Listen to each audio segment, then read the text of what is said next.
हमारे जो प्रधानमंत्री हैं वो हमारे लिए पूजनीय है, तभी तो हमने उन्हें अपना लीडर माना हुआ है। अगर कोई हमें उनसे, उनके चरणों से भी कोई हमारी तुलना कर दे, वो खुद को प्रधान सेवक कहते हैं, सारा विश्व उन्हें प्रधान सेवक कहता है। अगर कोई ये कहते कि ये भी उनके सेवक हैं, हम तो गदगद हो जाएं कि हमारी तुलना हमारी शिखर नेतृत्व से हुई। अगर आपको भी हमने छोटा पप्पू बोल दिया तो आप तो बड़े नाराज हो गए। इसमें इतनी नाराज होने की क्या बात है? तो कहने की बात यह है कि उनको मेरी कोई बात पसंद ही नहीं आती है, हमेशा मुझसे खफा रहते हैं कि भाई कोई तो कैंडिडेट होगा ना विपक्ष से, कि बिना कैंडिडेट से लड़ना चाहते हैं आप, ऐसा तो नहीं हो सकता ना। तो मुझे चिंता होती है कि जो मेरे छोटे भाई हैं वो मुझसे इतने खफा क्यों रहते हैं। कभी कभी मुझे लगता है कि इसका रीजन ये तो नहीं है कि वो भी बड़े दिल्ली के चक्कर लगाए, बीजेपी हेडक्वार्टर के।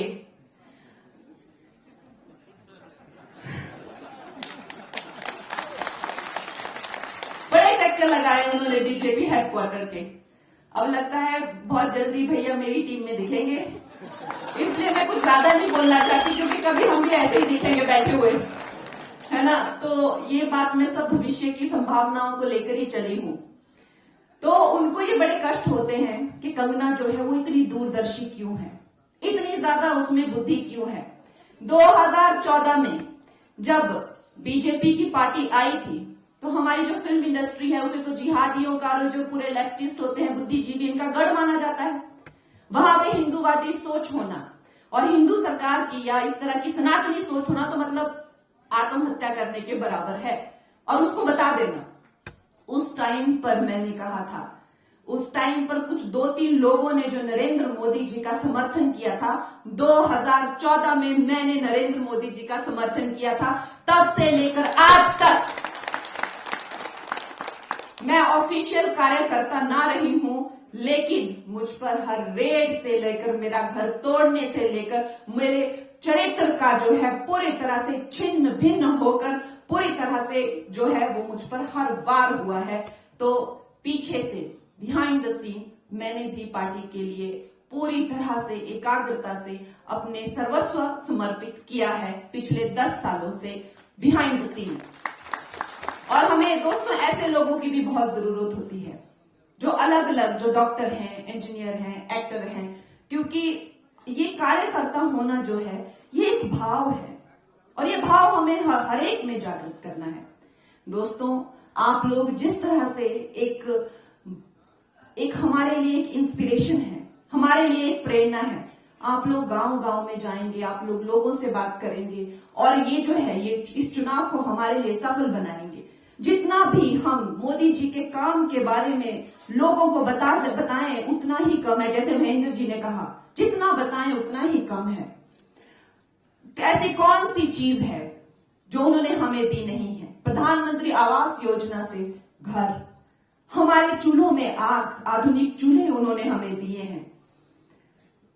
हमें बीमारी की हो जाए तो हमें विश्व की सबसे बड़ी जीवन बीमा योजना, स्वस्थ बीमा योजना, आयुष्मान योजना तक 5 लाख तक का इलाज हमें दिया है।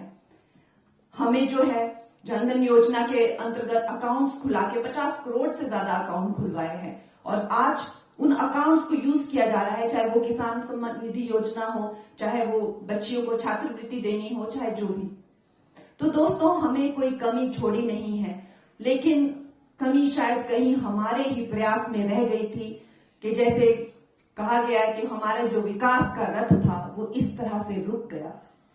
कांग्रेस की सरकार जिसका पूरे देश का उस पर से विश्वास उठ चुका है, वो बीती बात है। वो भ्रष्टाचारी दुनिया, वो नेता जो हैं जेलों में जा रहे हैं, घोटालों पे घोटाले, 2G से लेके, कोयला से लेके, इससे लेकर बिजली से, हर तरह का स्कैम कर रहे हैं, वो दुनिया जा चुकी है।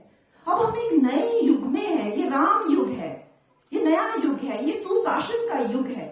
यहाँ कैसे हिमाचल में हम लोगों में ही शायद कोई कमी रह गई थी कि हिमाचल में जो है हमारे जो मुख्यमंत्री एक्स CM जी हैं, इनका शासन ना हो पाए और आज देखिए क्या दुर्दशा है हिमाचल की, किस किस तरह के यहाँ पे हथकंडे अपनाए जा रहे हैं और जिनसे सरकार ही नहीं चलाई जा रही है, उनके शासन ही क्या चलेगा दोस्तों। सरकार ही नहीं चलाई जा रही है इनसे। न जाने कितने करोड़, हजारों करोड़ खा गई है। इनको बार बार हो गए हमारे पास दिया ही नहीं, हमको दिया ही नहीं, हमारे पास है ही नहीं। बार बार जाके अरे तुमको दिया तो था परसों पिछले, ये इतना 1000 करोड़ तुमको दिया, इतना 1000 करोड़ तुमको दिया, नहीं दिया, हमको नहीं मिला।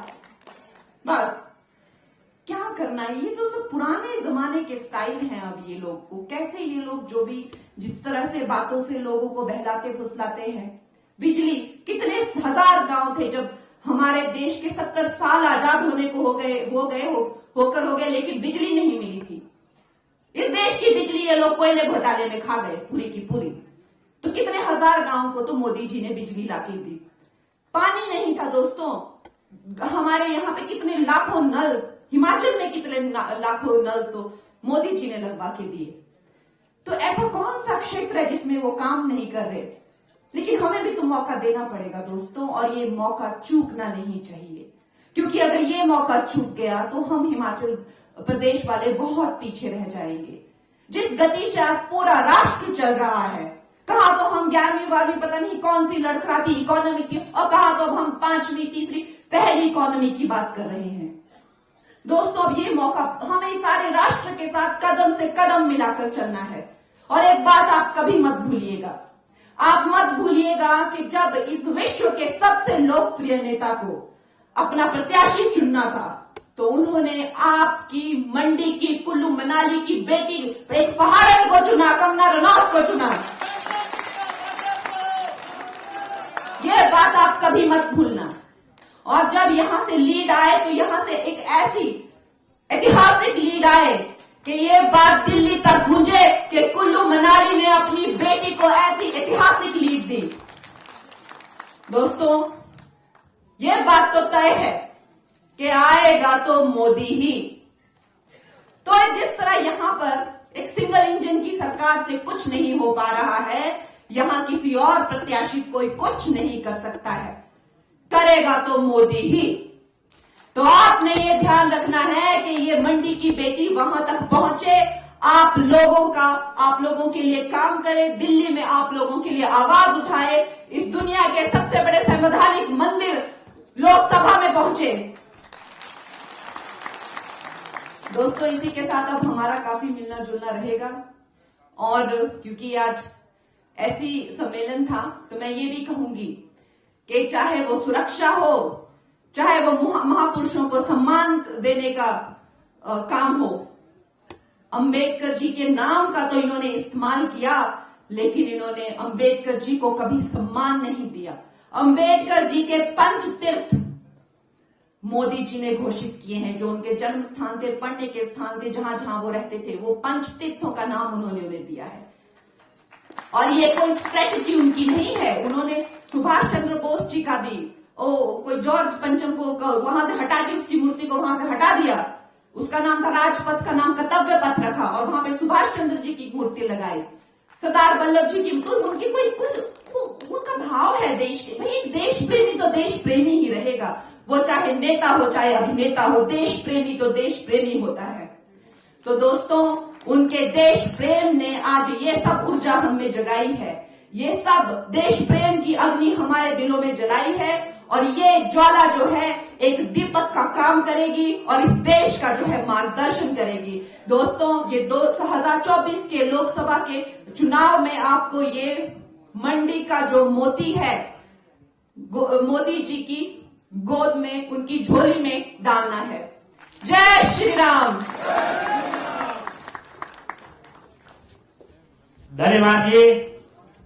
मेरा आप सभी से आग्रह है कि एक बार जोरदार तालियों से कंगना रनौत जी का आभार व्यक्त करें। और मेरा सादर आग्रह रहेगा, जननायक हिमाचल प्रदेश के विकास में